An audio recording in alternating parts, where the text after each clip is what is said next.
வணக்க மக்களே, welcome to the better show. இன்னைக்கு நம்ம பார்க்க போகிறது பைரி அப்படின்ற படத்தோட பார்ட் 1ஓட ரிவ்யூ. இந்த படம் பார்த்தீங்கன்னா ஆல்ரெடி தியேட்டர்ஸ்ல ரிலீஸ் ஆன ஒரு படம், நல்ல வரவேற்பை பெற்ற ஒரு படம் அப்படின்னே சொல்லலாம்.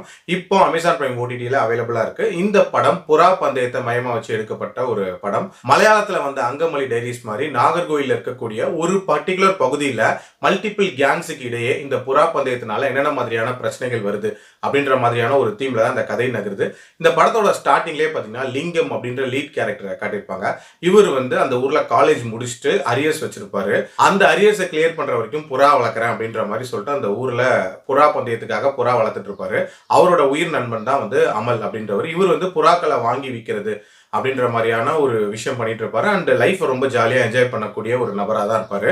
இவங்க கேங்குக்கே ஒரு முக்கியமான தலைவர் அப்படின்னா அது அந்த ஊரோட பண்ணையாரோட பையனா இருக்கக்கூடிய ரமேஷ் அப்படின்றவர் தான். ஸோ இந்த கேங் மொத்தமா சேர்ந்து நிறைய புறா பந்தயங்கள் அப்படின்றது நடத்திட்டே இருப்பாங்க. அந்த மாதிரி ஒரு பர்டிகுலர் புறா பந்தயம் நடத்தும் போது ஒரு மிகப்பெரிய ரவுடிக்கும் இவங்க கேங்குக்கும் ஒரு கிளாஷ் அப்படின்றது உண்டாகுது. அந்த கிளாஷின் விளைவு கடைசியா என்ன ஆகுது அப்படின்றதான் இந்த பார்ட் 1ல காட்டியிருப்பாங்க. இந்த படத்தோட பாசிட்டிவ்ஸை பொறுத்த வரைக்கும் எனக்கு முக்கியமான பாசிட்டிவாக படுறது கண்டிப்பாக அந்த நேட்டிவிட்டி ஃபேக்டர் அப்படின்னே சொல்லுவேன்.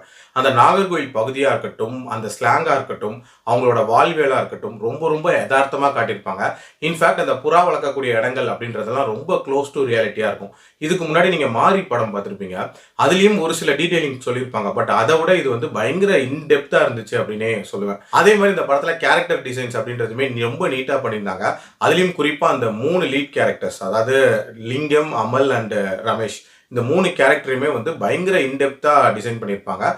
ஆல்சோ அந்த கான்ஃப்ளிக்ட் சீன்ஸ் இருக்கும்ல, அதாவது ஒரு பர்டிகுலர் சுச்சுவேஷன்ல ஒரு இன்சிடென்ட்னால பிரச்சனை வரும்ன்றது, அந்த இன்சிடென்ட்டை கிரியேட் பண்ண விதமா இருக்கட்டும், அண்ட் அந்த பிரச்சனையை காட்டக்கூடிய சீக்வன்சஸா இருக்கட்டும், ரொம்பவே யதார்த்தமா பண்ணியிருந்தாங்க அப்படின்னே சொல்லலாம். ஓவரால் டியூரேஷன் வைஸ்மே ஒரு 2.25 மணி நேரம் டியூரேஷன் தான், ஒரு குயிக் வாட்சா பார்க்குற மாதிரி தான் இருந்துச்சு.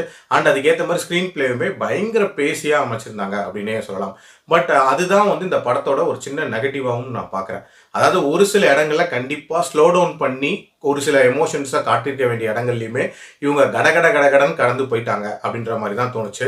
உதாரணத்துக்கு சொல்லணும் அப்படின்னா, அந்த புறாக்கள் இறக்கக்கூடிய சீனாக இருக்கட்டும், அண்ட் லிங்கம் சில காரணங்களுக்காக ஃபைட் பண்ணக்கூடிய சீக்வன்ஸாக இருக்கட்டும், அதுக்கான அந்த ரீசனிங்லாம் இன்னும் கொஞ்சம் டீட்டெயில்டாக காட்டியிருக்கலாம். பட் அங்கெல்லாம் கொஞ்சம் ரஷ்அப் பண்ணி போன மாதிரியான ஒரு சின்ன ஃபீல் இருந்துச்சு.